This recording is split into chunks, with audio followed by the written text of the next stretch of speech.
ওম শান্তি।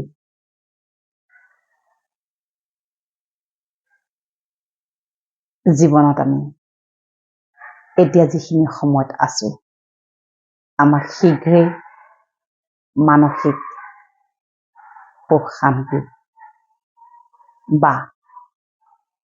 আমি ক'ৰবাত মানসিকভাৱে পৰিৱৰ্তন হৈ যাব পাৰো নেকি, তাৰ চেষ্টাত কিন্তু বহু লোক আজি ব্যস্ত হৈ পৰিছে। আপুনি বিচাৰে মোৰ জীৱনত ইমান এইবোৰ আনষ্টেবিলিটি, অশান্তি বা মোৰ জীৱনত যিবিলাক চলি আছে সেইবিলাক কিবা কৰি পাৰি নেকি ঠিক ঠাক কৰিবলৈ, ক'ৰবাত কিবা এটা উপায় বিচাৰি পোৱাহেঁতেন, হয়নে? সকলোৱে ভাবি থাকে ক'ৰবাত কিবা এটা উপায় বিচাৰি পোৱাহেঁতেন। গতিকে সেই উপায় আমাৰ হাততে আছে। যিদৰে আমি নিজে আজি নিজৰ মানসিক স্থিতিক আমি আনক দুখ দিওঁ, কিন্তু নিজৰ মানসিক স্থিতিটোক আজি নিজে নিঃশেষ কৰি পেলাইছো, হয়নে? কিন্তু চাব গ'লে আমি বেলেগক দুখ দিওঁ, তেওঁৰ কাৰণে মোৰ এনেকুৱা হ'ল, তাইৰ কাৰণে মোৰ তেনেকুৱা হ'ল। কিন্তু এবাৰ যদি আমি কৈ দিওঁ যে হয়, মোৰ কাৰণে আজি এনেকুৱা মোৰ গতি হৈছে, সেইখিনিতে কিন্তু আপোনাৰ 50% মানসিক সুখ শান্তি ঘূৰি অহাৰ যিটো ৰাস্তা, সেইটো তৎক্ষণাৎ মুকলি হৈ যায় কিন্তু দেই। গতিকে আৰু এটা কথা কওঁ, এই তাৎক্ষণিক যিটো মানসিক সুখ শান্তি, এইটো পাবলৈ হলে কিন্তু আপুনি ৰাতিপুৱা কিবা এটা অভ্যাস আপুনি কৰিবই লাগিব। তাৰ কোনো বেলেগ গত্যন্তৰ নাই। আমি কি কৰো, এতিয়া বহুতে আমাক কয় আপুনি ইমান পজিটিভ কেনেকে, আপুনি ইমান পজিটিভ চিন্তন কেনেকে কৰে একেদিনাই হোৱা নাই, এটা প্ৰচেছত আমি সোমাবলগীয়া হৈছে। আৰু সেই প্ৰচেছটোত সোমাওতে এদিন আমি নেগেটিভিটিৰ মাজতো পজিটিভিটি দেখা পোৱা হলো, বহু বেয়াৰ মাজতো ভালটো বিচাৰিবলৈ চেষ্টা কৰো, আৰু ভালটো বিচাৰি নিজক আমি কি কৰো, আমি নিজকে কুল ডাউন কৰো। ঠিক আছে ফাইন, হৈ গ'ল, তাততো কিয় পজিটিভিটি আছে। পৰমাত্মাৰ মহাবাক্য, প্ৰতিটো বেয়া পৰিস্থিতিৰ আঁৰত তোমাৰ কাৰণে বহুত ডাঙৰ এটা কল্যাণ নিৰ্হিত হৈ আছে। তাক খুচৰি বিচাৰিবলৈ আৰম্ভ কৰি দিয়াচোন, দেখিবা সেই বেয়া সময়খিনি তোমাৰ মগজুৰ পৰা নোহোৱা হৈ যাব। সেইবাবে আমি কওঁ যে জ্ঞান মুৰলি পঢ়িব লাগে। আপোনালোকে জ্ঞান মুৰলি পঢ়াটো এটা অভ্যাসত পৰিণত কৰক। এতিয়া কিন্তু কিবা এটা লগা হৈছে আমাক ৰাতিপুৱাই। যদি আপুনি জ্ঞান মুৰলি অধ্যয়ন কৰি ৰাতিপুৱা যদি আপুনি আৰম্ভণি কৰে দিনটো, মাত্ৰ 21 দিন জ্ঞান মুৰলি আপুনি পঢ়ক। আজি পিতাই কৈছে জ্ঞান মুৰলিত যে কাৰোৰে অৱগুণ নাচাবা, তোমাৰ সংকল্প বা কৰ্ম তাত তুমি স্থিৰ থাকা, অচল থাকা। কিমান ডাঙৰ কথা দেই। মনুষ্যটো কৈ থাকে, কিন্তু মনুষ্যই কোৱাৰ লগতে যেতিয়া পৰমাত্মাই আমাক কব ৰাতিপুৱা মুৰলীৰ আকাৰত, মুৰলী মানে গীতাবাণীৰ আকাৰত যেতিয়া আমাক ইমান উচ্চ কথা কব যে তুমি দিনটো আৰম্ভণি কৰিবলৈ লৈছা, কাৰো অৱগুণ নাচাবা, তুমি যি সংকল্প ৰাতিপুৱা লৈছা তাত তুমি অচল থাকা। ৰাতিপুৱা আমি কি সংকল্প লওঁ, যে মই প্ৰেম স্বৰূপ, মই প্ৰকাশ স্বৰূপ, মই জ্ঞান স্বৰূপ, মই শান্ত স্বৰূপ, মই আনন্দ স্বৰূপ, মই সুখ স্বৰূপ, মই দিব্য স্বৰূপ, পৰম পবিত্ৰ স্বৰূপ। পিতাই কৈছে তুমি তাত অটল থকা, কাৰোৰে অৱগুণ তুমি চেক নকৰিবা। পৰমাত্মাই কৈছে কাৰোৰে অৱগুণ বোলে, অৱগুণক নিন্দা কৰা, কাৰোৰে অৱগুণক চৰ্চা কৰা, কাৰোৰে অৱগুণক বেছি সময় ধৰি বতাহত বিয়পাই দিয়া, কাৰোৰে অৱগুণক প্ৰচাৰ কৰা, ইভেন কাৰোৰে অৱগুণ দেখি তাৰ তলত এটা কমেণ্ট লিখি দিয়াও বা মন্তব্য কৰাটো আমাৰ অধিকাৰ নাই। আচলতে ই অধিকাৰৰ বিপৰীত কথা, কিন্তু আজি আমি কি কৰিছো, সেইটোকে বেছি কৰিবলৈ আৰম্ভ কৰিছো। কৰি আমি কি কৰিছো? ইমান আমি যুক্তি তৰ্ক বাদ বিবাদত লিপ্ত হৈছো, আমি ইমান ডিফেন্সিভ হৈ গৈছো, হয়নে? কোনো কথা এষাৰ কবই নোৱাৰে, তলত আমি উত্তৰটো প্ৰত্যুত্তৰটো আমি ৰেডি ৰাখিছো। কিয়নো সেইখিনি সময়ত আমি এনেকে ভাবিব নোৱাৰো, আয়ো এই আত্মাবিলাক আজি মানসিকভাৱে মোৰ অৱস্থা, হয়নে? তেওঁলোকৰ লগত যুঁজি যাব আপুনি পাৰ পাবনে? পৰমাত্মাই কয় সকলোতকৈ ডাঙৰ উপায় হৈছে শান্ত হৈ যোৱা, মৌন হৈ যোৱা, নীৰৱতা অৱলম্বন কৰা, নিস্তব্ধ হৈ থকা। পৰমাত্মাৰ মহাবাক্য, জ্ঞানীজনে কম কথা কয়, জ্ঞানীজন শান্ত হয়। আৰু যি কিতাপৰ শিক্ষাৰে শিক্ষিত, যি ইনফৰমেশ্যন লৈ নিজকে সকলোতকৈ নলেজেবল কৰি ৰাখিছে, ডিগ্ৰী ডিপ্ল'মাৰে যাৰ আজি নদন বদন, তেওঁলোক কিন্তু যুক্তি তৰ্ক বাদ বিবাদত বেছি লিপ্ত হয়। কিয়নো তেওঁলোকে তাকেই নিজৰ জীৱনৰ অস্ত্ৰ হিচাপে ব্যৱহাৰ কৰে। কিন্তু জ্ঞানীজনে শান্তি, সুখ, প্ৰেম, আনন্দ, পবিত্ৰতা, দিব্যতাক নিজৰ অস্ত্ৰ হিচাপে ব্যৱহাৰ কৰে। সেই সকলোৰো দুখ নাই, কিয়নো তেওঁলোকে সৰুৰে পৰা তেনেকুৱাই সংস্কাৰ তেওঁলোকে লালন পালন হৈছে। গতিকে কেতিয়াবা আমি ইনফৰমেশ্যন বা নলেজ ইমান বেছি আমাৰ ভিতৰলৈ আহি যায়, কিতাপৰ জ্ঞান আহে, বেলেগে লিখা কথা, বেলেগে দিয়া কথা আমি ইমান বেছি আহৰণ কৰি লওঁ যে আমাৰ হাতত প্ৰতিটো কথাৰ যুক্তি তৰ্ক একেবাৰে ৰেডি হৈ থাকে, যাৰ বাবে আমি কি কৰো, আমি প্ৰত্যুত্তৰ দিবলৈ সকলো সময়তে নিজকে কি কৰো, ৰেডি কৰি ৰাখো। আৰু আমি ভাবো প্ৰত্যুত্তৰ দিয়াজনহে যোগ্য। আমি ভাবো ভালকে যুক্তিত যিজনে যুক্তি তৰ্কত পাকৈত হৈ পেলাই যিজনে কথা কব পাৰে চিঞৰি, সেইজনহে আচলতে পৃথিৱীৰ সৰ্বোচ্চতম যোগ্য ব্যক্তি। সেয়া কৰিবলৈ যাওঁতে আজি আমাৰ কি হৈছে, নিজৰ শত্ৰু আমি নিজেই কি কৰিছো, নিজৰ শত্ৰু নিজেই লগত কঢ়িয়াই ফুৰিছো। এতিয়া শান্ত হোৱাৰ সময় সমাগত। জ্ঞানীজন সদায় শান্ত হৈ থাকে, মৌন হৈ থাকে। গতিকে পৰমাত্মাই কৈছে কাৰো অৱগুণক তুমি নিন্দাও কৰিব নালাগে, চৰ্চাও কৰিব নালাগে। তুমি যদি তাৰ সঁচাই শুভাকাংক্ষী, সেই অৱগুণধাৰীজনক তুমি মৰমৰে অকলশৰে তুমি জ্ঞানৰ মাধ্যমেদি নিস্বাৰ্থ ভাৱনাৰে তেওঁক তুমি সৎ পথ দেখুওৱাৰ তুমি কৰ্ম কৰা, সেইটো সকলোতকৈ ইম্পৰ্টেণ্ট, হয়নে? তাকে নকৰি তেওঁ ইতিমধ্যে অজ্ঞানী কাম কৰিছে, আৰু তেওঁক যদি আমি সামাজিক মাধ্যমতে হওক বা আনৰ ওচৰতে আমি যদি তেওঁক হেয় প্ৰতিপন্ন কৰিবলৈ চেষ্টা কৰো, তেতিয়াহ'লে কি হ'ব, সেইজনক আচলতে কোনো কাৰণত জ্ঞানী বা নলেজেবল বুলি আখ্যা দিয়া নহ'ব। আজি পৰমাত্মাই কৈছে যে প্ৰতিজ্ঞাৰূপী বুটাম ছেট কৰি, প্ৰতিজ্ঞা মানে সংকল্পৰূপী প্ৰতিজ্ঞাৰূপী বুটাম ছেট কৰি ব্যৱহাৰিক জীৱনত প্ৰতিজ্ঞা অনুসৰি চলি থাকা। ৰাতিপুৱা প্ৰতিজ্ঞা ল'ব লাগিব, আমি সংকল্প ল'ব লাগিব যে আজিৰ দিনটো যেনেকুৱাই নহওক কিয়, মই যি কৰ্ম নকৰো কিয়, প্ৰতিটো কৰ্ম মই পৰমাত্মাক সমৰ্পণ কৰিম। আৰু মই কৰা কৰ্মৰ জৰিয়তে যদি কোনোবাই মোক বেয়াও পায়, কাৰোবাৰ যদি মোৰ কৰ্মৰ লগত অমিলো হয়, মই শান্ত, মৌন, সহযোগী হৈ, শক্তিশালী, সহনশীল, গ্ৰহণশীল হৈ মই সেই পৰিস্থিতিটোক নিয়ন্ত্ৰণ কৰিম। আৰু মই সকলোকে শক্তিশালী হৈ, সহযোগী হৈ মই সেই পৰিস্থিতিটোৰ সমাধান নিৰ্মাণ কৰিম। এয়া হৈছে শক্তিশালী সংকল্প। ৰাতিপুৱা আপুনি ল'ব লাগিব, শুই উঠিয়ে ল'ব লাগিব দেই। গতিকে পৰমাত্মাই কৈছে তেতিয়া কি হ'ব, তুমি যেতিয়া প্ৰতিজ্ঞাৰূপী সংকল্পৰূপী প্ৰতিজ্ঞাৰূপী বাটনত তুমি যেতিয়া ক্লিক কৰি দিবা, বুটাম ছেট ৰাখিব দিছে, তাৰমানে অন ৰাখিব দিছে, যিয়ে পৰিস্থিতি নাহক আপোনাৰ স্বতঃস্ফূৰ্তভাৱে সেই সংকল্পৰ প্ৰতিজ্ঞা আপোনাৰ মনলৈ আহি যাব, অট'মেটিক আহি যাব, আপুনি যদি 21 দিন প্ৰেক্টিচ কৰে এই অভ্যাসটো।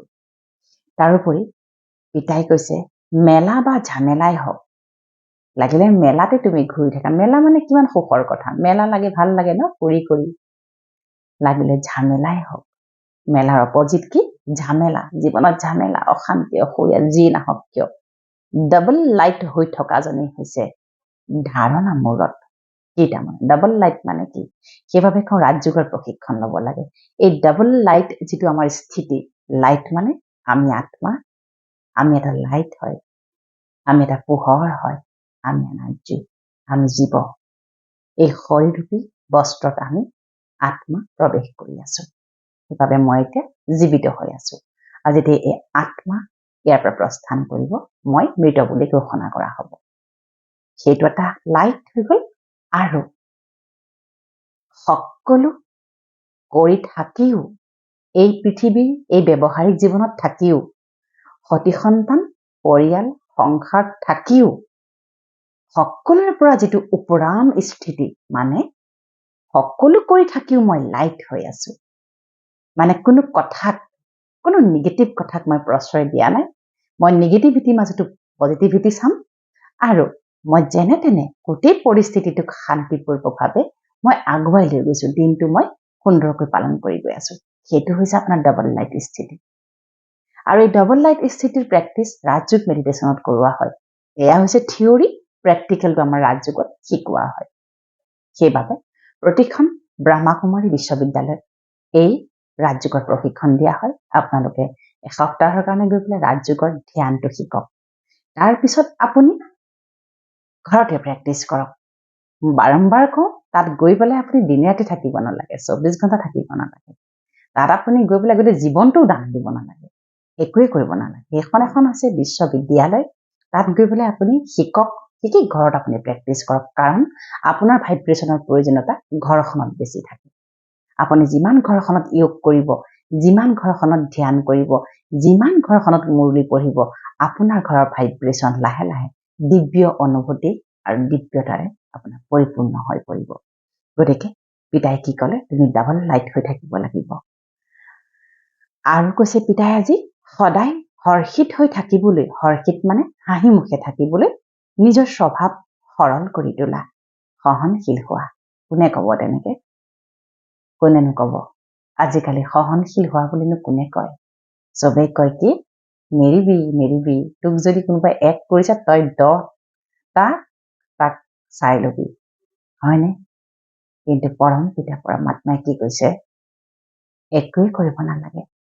তুমি জীৱনত যদি সদায় হাঁহি মুখে থাকিব বিচাৰিছা, আনন্দৰে থাকিব বিচাৰিছা, সুখেৰে থাকিব বিচাৰিছা, তুমি নিজৰ স্বভাৱটো সৰল কৰি লোৱা, সহজ কৰি লোৱা আৰু সহনশীল হোৱা। সহনশীল হোৱা মানে তল পৰা নুবুজায়। সহনশীল হোৱা মানে এনেকুৱা নহয়, মোক কোনোবাই কিবা কৈ থৈ গুচি যাব, মই মনে মনে থাকিম, সেইটো সহনশীলতা নহয় আচলতে। আমি যেতিয়া ৰাজযোগ কৰোঁ, ৰাজযোগ কৰোঁতে কৰোঁতে কৰোঁতে এনেকুৱা এটা আপোনাৰ স্থিতি আহি যাব, য'ত নেকি অন্য এজনে আপোনাৰ সন্মুখত আহি পেলাই কথাষাৰ ক'বলৈও তেওঁ চিন্তন কৰিব লাগিব। তাৰোপৰি তেওঁলোকে আপোনাৰ স্থিতিলৈ পৰিৱৰ্তন হ'ব, কিয়নো আপোনাৰ পবিত্ৰতাৰ ভাইব্ৰেশ্যনে, আপোনাৰ যিটো সহজ সৰলতা, আপোনাৰ যিটো পবিত্ৰ ভাইব্ৰেশ্যন প্ৰকম্পনে তেওঁলোকক এট্ৰেক্ট কৰিব, যাক আমি মেগনেটিক এট্ৰেকশ্যন বুলি কওঁ, যিটো পৰম পিতা পৰমাত্মাৰ মাজত ভৰপূৰ হৈ আছে। মেগনেটিক কি বুলি কওঁ, এট্ৰেকশ্যন, হয়নে? কেতিয়াবা কিছুমান ব্যক্তিত্বই আমাক চুম্বকৰ দৰে আকৰ্ষণ কৰে, ব্যক্তিত্বই কৰে, কিন্তু কেতিয়াবা কিছুমান গুণে, মানুহৰ গুণে আপোনাকো চুম্বকৰ দৰে আকৰ্ষণ কৰিব। যিমান ৰাজযোগ কৰিব, আপোনাৰ গুণ সিমানে ডায়মণ্ড, হীৰাৰ দৰে জিলিকি উঠিব, আৰু 10জনৰ মাজত আপুনি পৃথক হৈ পেলাই জিলিকি উঠিব। আজি পিতাই শেষত কৈছে, তোমালোকৰ প্ৰতিটো সংকল্প, প্ৰতিষাৰ বাণীত যাতে বিশেষত্বতা থাকে। চাওকচোন, পৰম পিতা পৰমাত্মাই আমাক কিমান বিশেষ কৰি তুলিবলৈ চেষ্টা কৰিছে। সকলো সময়তে তেওঁ কয় যে তুমি মোৰ বিশেষ সন্তান, তুমি মোৰ বিশেষ সন্তান। আপুনি আজিয়ে কওকচোন, মই বিশেষ, মই পৰম পিতা পৰমাত্মাৰ সন্তান, মই বিশেষ আত্মা হওঁ, মই স্পেচিয়েল আত্মা হওঁ, মই পৰম পিতা পৰমাত্মাৰ সন্তান হওঁ।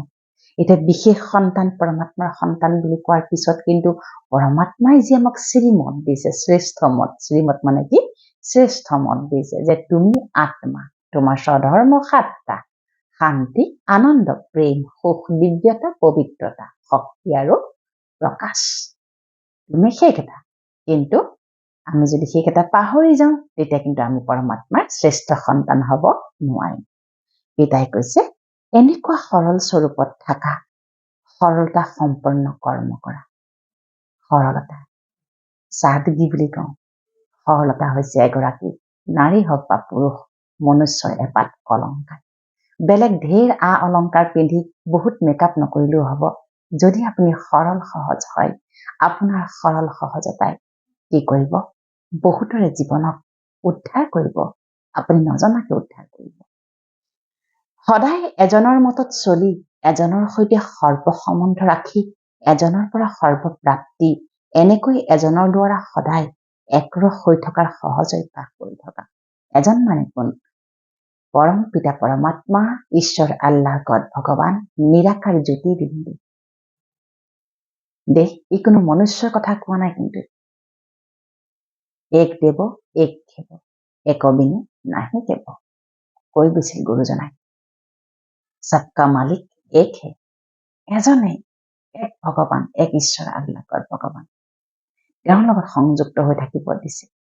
কিন্তু মনত ৰাখিব সেইজন কোনো মনুষ্য নহয়। সেইজন কোনো মনুষ্য নহয়। সেয়া হৈছে নিৰাকাৰ জ্যোতিবিন্দু পৰম পিতা পৰমাত্মা, আমি আত্মা। আত্মা আৰু পৰমাত্মা সেই মহামিলনৰ কথা কৈছে। দেই কৈছে সদায় আনন্দিত হৈ থকা, আনন্দৰূপী সম্পদ বিলোৱা। আনন্দ হৈ থাকিবলৈ দিছে। ইমান সুন্দৰকে আনন্দ হৈ থাকিবলৈ দিছে। সকলোৰে মাজত আনন্দৰ লহৰ বিয়পাই দিয়া। এয়া সঁচা সেৱা। কি কৈছে? কাকো দুখ নিদিবা, কাৰো অৱগুণ নাচাবা, কাৰোৰে বেয়া কথাবোৰ বেছি বিস্তাৰ নকৰিবা, বিস্তাৰকৈ আলোচনা নকৰিবা, কাৰো লগত যুক্তিতৰ্ক নকৰিবা। যিমান পাৰা আনন্দত থাকা, আনকো আনন্দ দিয়া। চাওকচোন এই সময় কিমান কঠিন সময় চলি আছে, য'ত নেকি আজি আনন্দ লবলৈ কাৰণে, সুখ লবলৈ কাৰণে আমি আজি ডোপামিন লবলগীয়া হৈছে বেলেগৰ পৰা। হয়তো কেপচুলৰ ৰূপত, নহয়তো ড্ৰাগছৰ ৰূপত, নহয়তো বিভিন্ন ধৰণৰ নিচাগ্ৰস্ত বস্তুৰ ৰূপত। নহলে আমাৰ সুখ নাহেই, ফূৰ্তি নালাগেই। তাৰমানে আমাৰ ফূৰ্তি নালাগে আজিকালি। কিবা এটা আমাক উৎস লাগে ফূৰ্তি হবলৈ। কিন্তু পৰম পিতা পৰমাত্মাই কৈছে যিমান মোৰ লগত সংযুক্ত হৈ থাকিবা, সিমান ফূৰ্তিত থাকিবা, সিমান আনন্দত থাকিবা, সিমান তুমি মোৰ পৰা অপৰিসীম আনন্দ সুখৰ বন্যাত তুমি বৈ থাকিবা। আৰু সঁচাকে বৈ আছো আমি দেই, সঁচাকে বৈ আছো আমি। গতিকে অনতিপলমে আপুনি আপোনাৰ ঘৰৰ কাষত থকা প্ৰজাপিতা ঈশ্বৰীয় ব্ৰহ্মা কুমাৰী বিশ্ববিদ্যালয়লৈ গৈ ৰাজযোগৰ প্ৰশিক্ষণটো লওক। তাতে জ্ঞানমূলী পাঠ কৰোৱা হয়, নিতৌ পাঠ কৰোৱা হয়। লাহে লাহে আপুনি জ্ঞানমূলী যেতিয়া ভালকে বুজি উঠিব, ঘৰত আপুনি পঢ়িব পাৰিব। যিখিনি বুজি পায় সেইখিনি পঢ়িব, যিখিনি বুজি নাপায় সেইখিনি বাৰু বাওঁ হাতে ৰাখিব। কিন্তু আপুনি যদি 3টামান লাইন পঢ়ে বা এটা পেৰাগ্ৰাফো যদি পঢ়ে, দিনটো আপুনি চলাই নিয়া শক্তি, সামৰ্থ্য সকলো আপুনি গোট খুৱাই ল'ব। গতিকে আপোনালোকে যদি সাংসাৰিক অশান্তি, কিবা অশান্তি, পাৰ্চনেল অশান্তিত ভুগি আছে, আপোনালোকে কাউন্সেলিং কৰিবলৈ মোক যোগাযোগ কৰিব পাৰিব। কাউন্সেলিঙৰ এটা নিৰ্দিষ্ট মাননি থকা হয়, ই কোনো ধৰণৰ ফ্ৰী নহয়। দ্বিতীয়তে মোৰ যেনেকৈ সমস্যা তেনেকৈ সময় সমাধান নামৰ যিখন পুথি, সেইখনৰ সকলো সংকল্প লিখা আছে, সেইখনো আপোনালোকে যোগাযোগ কৰি ক্ৰয় কৰি ল'ব পাৰে। আৰু আপোনালোকে অনতিপলমে ৰাজযোগৰ প্ৰশিক্ষণ লৈ জীৱনত যিখিনি হেৰাইছে বুলি ভাবিছে, সেই মানসিক সুখ, শান্তি, আনন্দ, শক্তি, পবিত্ৰতা, দিব্যতা নিজৰ জীৱনত আপোনালোকে স্থাপনা কৰক। আচ্ছা, ওম শান্তি।